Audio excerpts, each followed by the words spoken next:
السلام علیکم ورحمۃ اللہ وبرکاتہ۔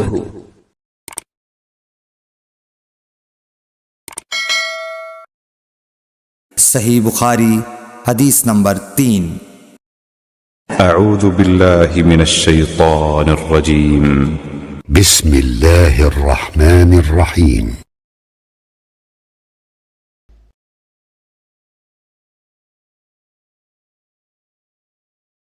حضرت صلی اللہ علیہ وآلہ وسلم پر وحی کا ابتدائی دور اچھے سچے پاکیزہ خوابوں سے شروع ہوا۔ آپ خواب میں جو کچھ دیکھتے وہ صبح کی روشنی کی طرح صحیح اور سچا ثابت ہوتا۔ پھر من جانب قدرت آپ تنہائی پسند ہو گئے اور آپ نے غار حرا میں خلوت نشینی اختیار فرمائی اور کئی دن اور رات وہاں مسلسل عبادت اور یاد الہی و ذکر میں مشغول رہنے لگے۔ جب تک گھر آنے کو دل نہ چاہتا توشہ ہمراہ لیے ہوئے وہاں رہتے۔ توشہ ختم ہونے پر ہی اہلیہ محترمہ حضرت خدیجہ رضی اللہ تعالی عنہا کے پاس تشریف لاتے اور کچھ توشہ ہمراہ لے کر پھر وہاں جا کر خلوت گزین ہو جاتے۔ یہی طریقہ جاری رہا یہاں تک کہ آپ پر حق منکشف ہو گیا اور آپ غار حرا ہی میں قیام پذیر تھے کہ اچانک حضرت جبرائیل علیہ السلام آپ کے پاس حاضر ہوئے اور کہنے لگے کہ اے محمد پڑھو۔ آپ فرماتے ہیں کہ میں نے کہا کہ میں پڑھنا نہیں جانتا۔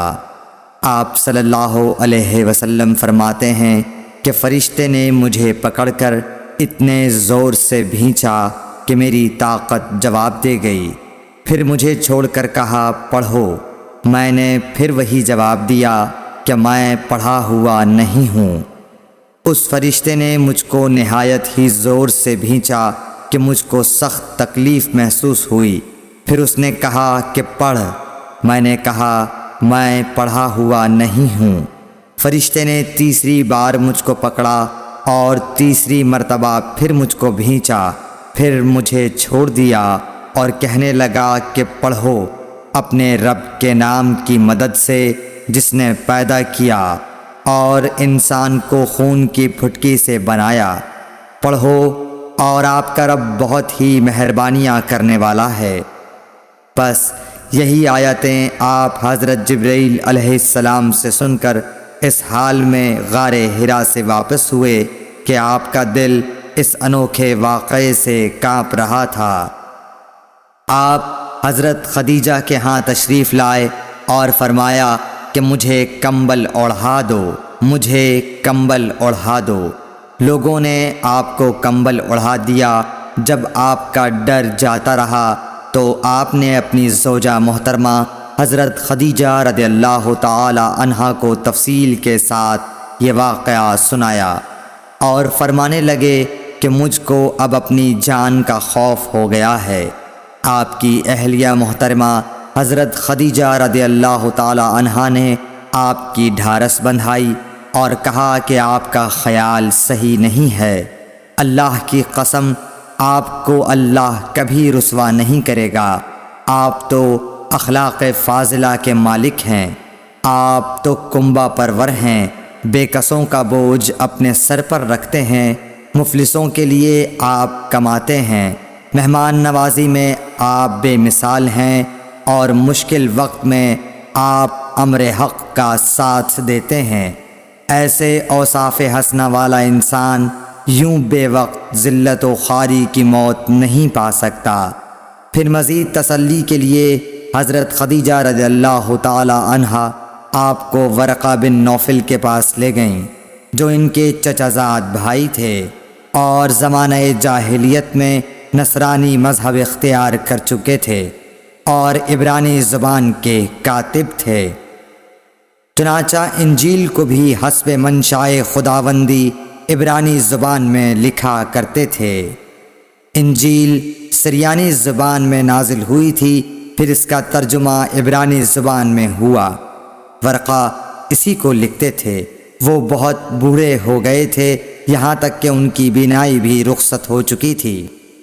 حضرت خدیجہ رضی اللہ تعالی عنہا نے ان کے سامنے آپ کے حالات بیان کیے اور کہا کہ اے چچا زاد بھائی، اپنے بھتیجے محمد صلی اللہ علیہ وسلم کی زبانی ذرا ان کی کیفیت سن لیجئے۔ وہ بولے کہ بھتیجے، آپ نے جو کچھ دیکھا ہے اس کی تفصیل سناؤ۔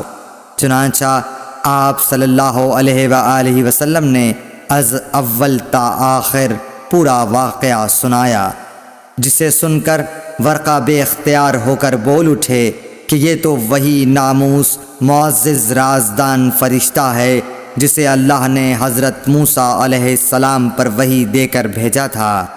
کاش میں آپ کے اس عہد نبوت کے شروع ہونے پر جواں عمر ہوتا، کاش میں اس وقت تک زندہ رہتا جب کہ آپ کی قوم آپ کو اس شہر سے نکال دے گی۔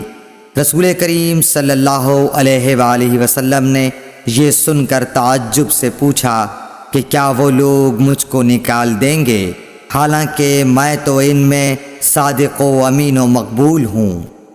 ورقہ بولا، ہاں یہ سب کچھ سچ ہے، مگر جو شخص بھی آپ کی طرح امر حق لے کر آیا لوگ اس کے دشمن ہی ہو گئے ہیں۔ اگر مجھے آپ کی نبوت کا وہ زمانہ مل جائے تو میں آپ کی پوری مدد کروں گا، مگر ورقہ کچھ دنوں کے بعد انتقال کر گئے۔ پھر کچھ عرصے تک وحی کی آمد موقوف رہی۔